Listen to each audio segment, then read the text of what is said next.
My name is Monica.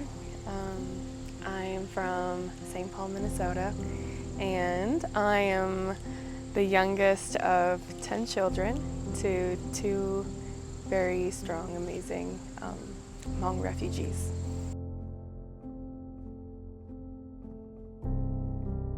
So I always use the term equanimity, and that's to me what Waging Peace is about. It's about having this internal sense of stability and equilibrium despite the internal and external factors that feel like are pushing and pulling you.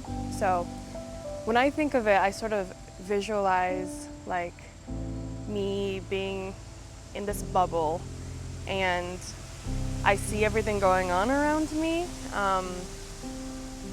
and this bubble is very malleable. It keeps on being pushed in, being pulled out, and I can see it just being taking on different forms, but it never, whatever is on the outside never touches me. I feel stable. I know the ground is not shaky. Within me, I'm calm, and that's how I try to move through the world.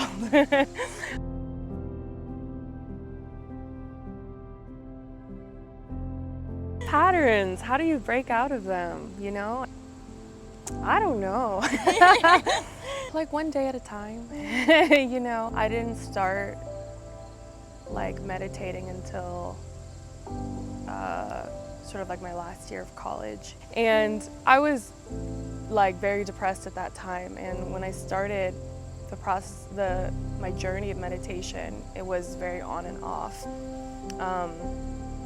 And there'd be times where I'd do it every single day for a month, and then I would go off of it, and then I would feel a lot of shame that, oh, I felt like I was doing really well, and now I'm not there anymore. Ultimately, I have to remember that I don't regress back to the version of me that I was before I started.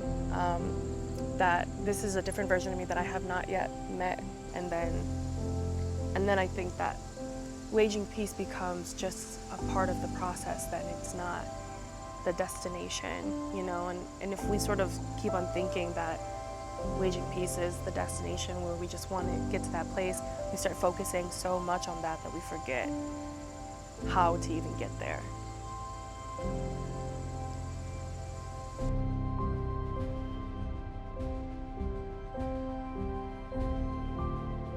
I think that the mind is so powerful, and it really can shape our perception of how we experience our reality. And there's a sense of delusion that I think, you know, comes with happiness, where I got to a point in my life where I'm at this point I either choose to be happy or I choose to be sad, you know, and I really didn't want to choose to be sad. I think it's hard sometimes to be okay, I'm gonna do something that makes me happy and not feel guilty about it, that, you know, maybe there's all this mess going on in my mind or in my life, and that I'm still happy, you know?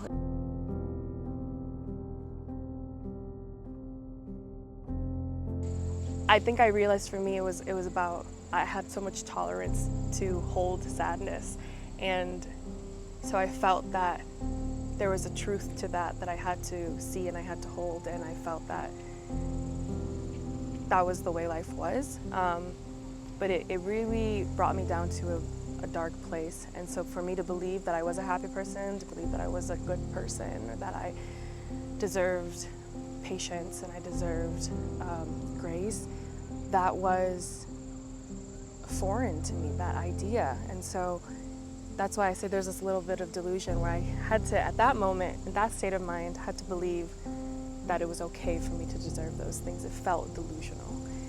Until one day you believe in it, and then it's not delusional anymore, and you realize, oh, this is also taking it a day at a time. This is also years in the making. Yeah, and I think the hard part about breaking those patterns is recognizing that you're falling into them, and accepting that you have fallen into them when you do, and then trying to catch yourself and starting these patterns, these healthier habits, whatever that looks like to you, just to start building that again. Yeah, but that's a work in progress.